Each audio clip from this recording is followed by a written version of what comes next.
Between liquor and weed, I think liquor is worse because liquor is a depressant. I'm not addicted to weed. I don't have to smoke, I just choose to. The topic of the use of marijuana is not a new concept, especially to Georgia. However, its controversial connotation is mostly linked to its recreational use. How are people responding towards this hypothetical legalization in Georgia? My name is Carol Buggs. I work at Quest Diagnostics. I'm a forensic toxicology processing supervisor.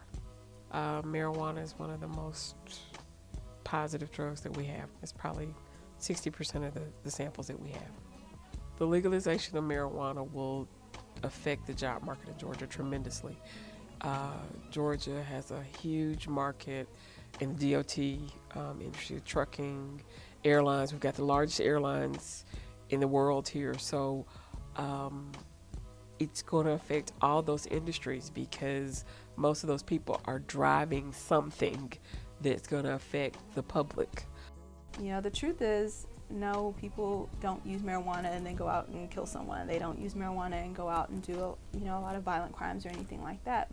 So on that end, no, it doesn't do that, but there are other ways in which it affects individuals. People using marijuana can develop a tolerance, and that means they need more of the same substance in order to get the effects that they got before.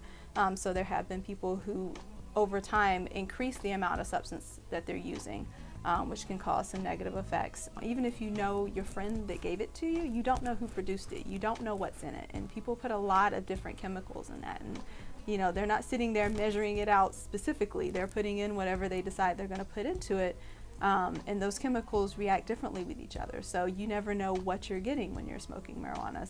It is not only the opinions of the experts that are valuable, but also let's take it to a more personal level where family tragedies become involved. My name is Yamile. I studied public health, and I had a family member who was a victim of drug trafficking.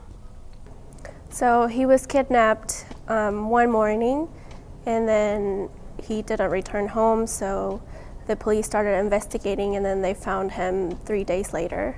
And once you put your foot in it, you can't back out of it. So they usually threaten your family or yourself, and because he didn't want to do that, he was killed at the end.